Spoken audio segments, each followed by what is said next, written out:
9,000 ரூபாயிலேயே ஒரு ஃபுல் கிளாஸும் ஒரு டெஸ்ட் சீரிஸும் கிடைக்கிறது வந்து எங்கேயுமே அது மாதிரி பண்ண மாட்டாங்க. வந்து எல்லாமே 50,000 60,000 70,000 அந்த ரேஞ்சுக்கு தான் இருந்துச்சு.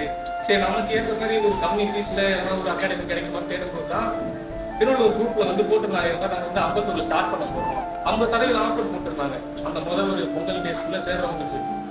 அதில் சேர்ந்ததுனால கொஞ்சம் 9,000 தான் கட்டி சேர்ந்தனாங்க. ஆனால் 9,000க்கு அதிகமாகவே இவங்க எனக்கு வந்து நிறையா பண்ணி கொடுத்துருக்காங்க. டெஸ்ட்டில் இருந்து மென்டர்ஷிப்ல இருந்து அப்புறம் டெஸ்ட் தான் மெயின். 9,000 ரூபாயிலேயே ஒரு ஃபுல் கிளாஸும் ஒரு டெஸ்ட் சீரிஸும் கிடைக்கிறது வந்து எங்கேயுமே அது மாதிரி பண்ண மாட்டாங்க. இங்கே ஒரு இடத்துல மட்டும்தான் அது மாதிரி பண்ணுறாங்க. அதே மாதிரி மென்டார்ஷிப் சொல்லணும்னா இந்த ஒரு சார் ஒரு மென்டார்ஷிப் அந்த மாதிரிலாம் இல்லை, எல்லாருமே வந்து எல்லா ஸ்டூடெண்ட்டையும் பார்த்துக்கிறாங்க கரெக்டாக. என்ன சொல்லலாம், இப்போ ஒரு சப்ஜெக்ட்டுக்கு ஒருத்தர் சொல்கிறாங்கன்னா அந்த மாதிரி இல்லை. ஒரு டாபிக் நம்ம போய் எல்லாருக்கிட்டையுமே எல்லாமே கேட்கலாம்.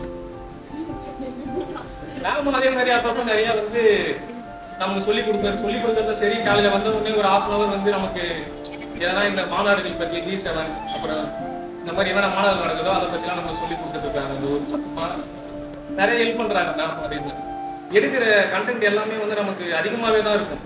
புக்கை தாண்டி புக்கில் இருக்கிறத விட நமக்கு வெளியில் இருக்கிற கண்டென்ட் தான் அதிகமாக சொல்லுவாங்களே.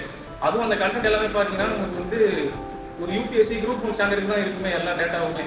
இந்த PhD-லாம் எடுப்பாங்களே, PhD MA English MA Tamil அந்த மாதிரி எடுப்பாங்களே, அந்த மாதிரி தான் ஃபுல்லாகவே எடுப்பாங்க. இலக்கியங்கள்லாம் வந்து அந்த பாடல் வரிகள்லாம் நமக்கு புரியாது எதுவுமே.